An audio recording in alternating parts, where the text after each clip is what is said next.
গল্প করলাম।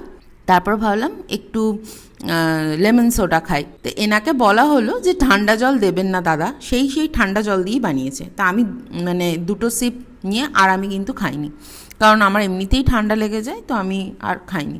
এবার আমরা গাড়ি নিয়ে বেরিয়ে পড়েছি। তো ভাবলাম যে এরপর কোথায় যাওয়া যাক। তো রাতের ডিনারটা আমরা ভাবলাম যে সিদ্দিকি থেকে করি।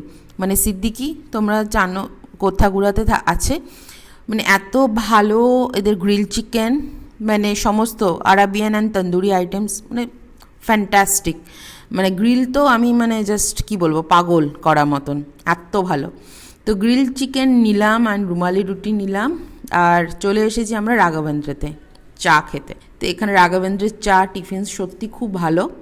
আর তা চাই নিয়েছিলাম আর কি দুজনে সেদিনকা, যে একটু চা খেয়ে নিই। আর চাটা বেশ ভালোই করেছিল। তো এরপর আমরা ফিরবো এবার বাড়ি।